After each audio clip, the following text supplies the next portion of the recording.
Hello everybody, it's me, Tonic TZW. This is World of Warships Legends, and we're out in the Z-35 on Warrior's Path, and it is a domination mode. There is only one destroyer in the game. I'm a Z-35. I think the other one is an Asashio out there, and we're going to play the game the way a DD should play a game. I don't care about damage. This is domination, and the only way we're going to win this is with capture points. Now the Asasio makes an early move. I assume it's the Asasio because he's the only ship that can move fast enough to get into that cap. But at the same time we see that the enemy carrier has got planes up, and that's always going to make things a little bit more difficult. So I kind of hit the brakes from pushing in on there. I kind of know where the Asasio is because of twist and track, but we don't want to get spotted by these planes pushing in too quickly. Now you'll notice the twist and track comes around to the left, and as we move in, drum roll, we get the Asashio spotted. Now he's within my 5 kilometer sonar range, so I'm going to get some guns on him. I'm going to pop my sonar, and I'm going to pop my smoke screen, because he can't see me then, and I and the rest of my team can all see him. I'm firing as quick as my guns will basically allow me to do so. He's not really fired a shot yet, but there come his torpedoes, so he's obviously trying to get his torpedo indicator round. But as we get him on fire, we're quite certain that he's going to burn down there, but the Colorado picks up the kill for that. Now I'm backing out slowly from my smoke, because now that everybody knows where I am and where this Colorado is, they're probably going to shoot at it like that, and I don't want to take any of the shells meant to him. Meant to him? Meant for him. But now we know that B-cap has been cleared of the destroyer, and that destroyer was the only one on red team in this game. We now have pretty much free movement. But there are still a couple of cruisers out there. I know one is in London and the other is the Helena. Now the only ship that hasn't been spotted so far is the London, and I'm guessing by the fact that there's a smoke screen through there on what's it, C-cap, that's where the London is. I put on my AA because I may as well try and help and knock a few planes down. I do get spotted, but I don't really take any fire. So I dip into this Asashio's smoke screen and put my torpedoes back across there just in case Mr. London decides to reverse around the corner. But we're looking at what's going on the map. Red team are obviously got a cap, but we have taken out their destroyer, so we are slightly ahead on points, but they're also pushing A cap as hard as they can, while everybody that was across on C kind of pulled back to behind B cap, which seems to be a given for this game. Everybody likes to sit out there and wait for ships to come to them. But I'm lucky, I call for some help, and I do get an acknowledgement from one of the battleships. Twist and Track is still telling me that the ship is around on that cap, so I'm going to go the long way around. I don't want to push through that middle gap and leave myself with little room for manoeuvre, knowing full well that the London can more than easily take me on and would probably demolish me if I got beached on an island. But you notice that I'm not sticking to the side of the island. What I'm doing is I'm pushing out just wide enough so that my range of detection is just on the limit of the capture circle. Now I switched to AP because I think I can get some shots on this London if he does appear. The smoke screen is slowly dissipating. And as we push a little bit wider, I'm looking at the minimap to make sure I have got ships coming round behind me and backing me up, and we begin to turn in towards capture point C. Red team are still pushing A. It's now they've lost 2 ships, we've lost 1, but we still do have a slight lead. Now, smoke screens are always a magnet for torpedoes, which is why if there's significant risk, you try not to sit in it. You use it to cover and then escape. Mr. London there is literally right on the edge of detection, so I turn out, we drop the detection. He knows I'm here now, so he probably knows that there's torpedoes on their way across to him. We do get one hit and a flood. The second salvo is already on its way in, and as he turns in to try and power through those, he takes another two with another two floods, and those floods are permanent now, but I'm not going to get a chance to pick up any damage.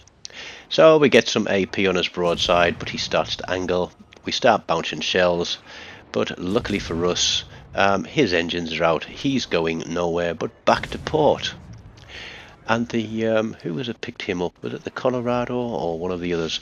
But oh, excuse my phone beeping there as I narrate this video. So we have got now to turn C-cap because red team have pushed A quite aggressively, and we can't allow them to have two caps for too long. We're lucky in that we're avoiding the attention of the enemy carrier, and if he was worth his salt, he would know that I am probably one of the biggest risks to them losing this game. But he does get me spotted. I turn back towards this battleship, hoping that his anti-aircraft guns will give me a little bit of safety. And the New Mexico absolutely clatters their carrier. I don't know where he shot from, but he gets the carrier spotted and he absolutely clatters it, takes it off the map. So the two biggest threats to me, the enemy destroyer and the carrier, have gone from the game. The Londoner's gone, we had a part in his downfall. The Helena was taken out early on, and it's pretty much battleships that are left. And when there's battleships left and there's a destroyer still running around, they aren't going to be happy bunnies. This Sinop is either brave or stupid, because I think he's the one that pushed ACAP rather aggressively, and he's now turning and coming across for B. But in doing so, he's going to put himself right in the centre of all the action.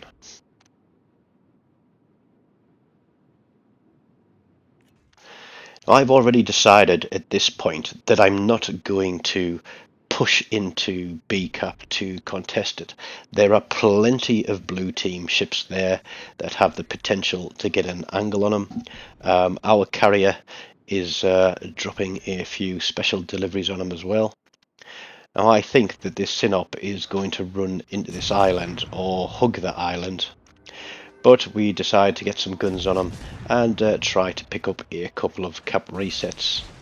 Now I put both sets of torps through that gap when what I really should have done is put one set to the left, because I think I would have hit him if I'd have put one set to the left of the island, because he does appear to go straight through. But red team now know where I am because I got myself spotted. I could have stayed hidden away, but there was minimal risk to me, and there was points to be had in a cap reset, and there was also the chance to try and get a fire on the Sinop because he does have limited damage controls. But he's sailing straight through the middle. He's not long for this world, and he is going to take a trip back to port 2. So although we have quite a significant advantage at this point with, 7 ships against 4,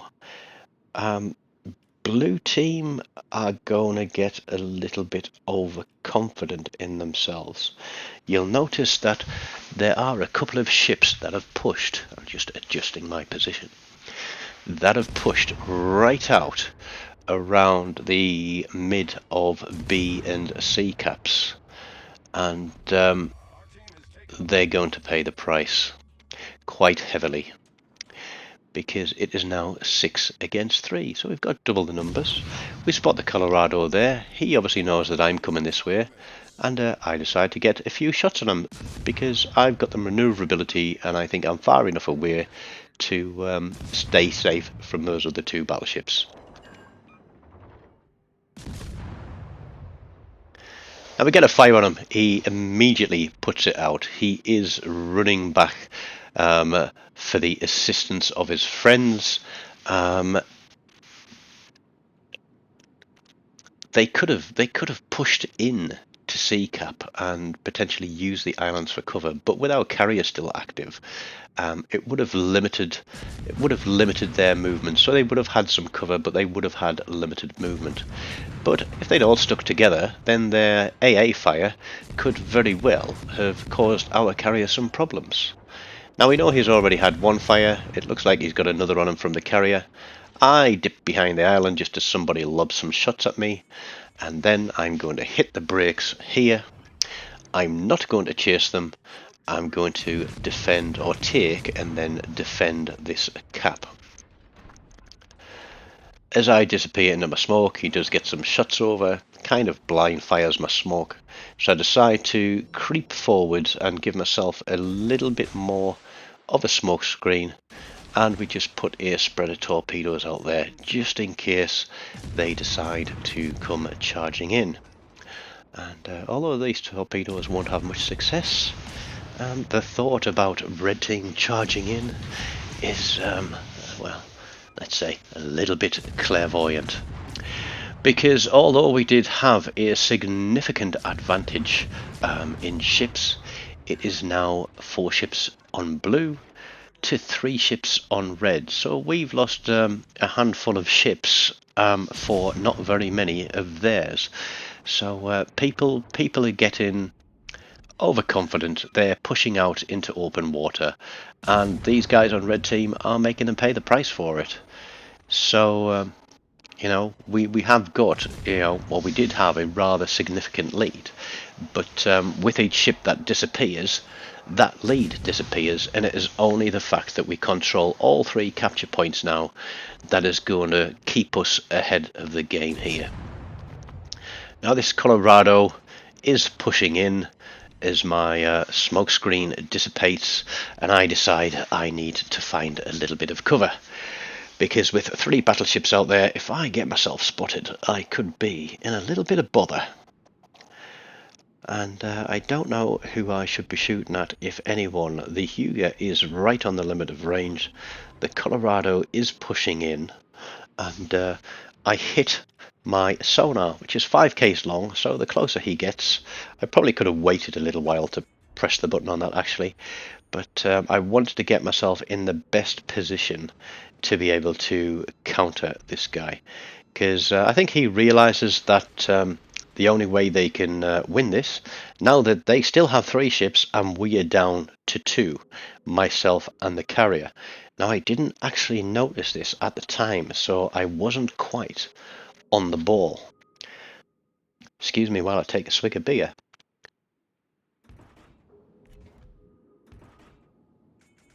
Now this Colorado obviously knows that he's on sonar.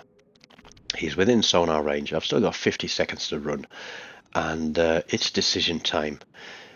Now I realise as I pass the 3 kilometre point here that I don't get detected, and that means that he's using battleship concealment mod, which means that he doesn't pick me up at 3 kilometres, he picks me up at 2. So just as I appear on this corner, his guns were trained across to the opposite side, and I'm just going to pull a full drive-by on this guy, and I think I'm pretty much almost going to double my damage in this game with 2 salvos of torpedoes. But it's not about damage, it's about the capture points. Those other 2 battleships are too far away to spot me. I don't need to shoot my guns. They try a bit of blind fire on me, and the game is ticking down through the final minutes. I potentially didn't need to pull out and do that drive-by. I said I was intensely focused on what that ship might do, and wasn't aware that the game was nearly over till the final seconds started ticking away. But I only saved the 15 minutes of this game, which meant that we were already into it, and I trimmed it before I pulled the leaderboard off at the end. But needless to say, I did finish top of the leaderboard. It was a base XP score of 3,159, so pretty much any base XP score above 3,000 is quite a decent game. And as you see there, I didn't have to go out chasing a massive damage score or a crap ton of kills to do that. All I did was play the game. I hope you've enjoyed watching this video. I hope you've enjoyed listening to the talk through and perhaps picked up a few tricks on how you may improve or, learn to play destroyers. I should be getting ready for my live stream now, so I'll end it here. Take care and goodbye.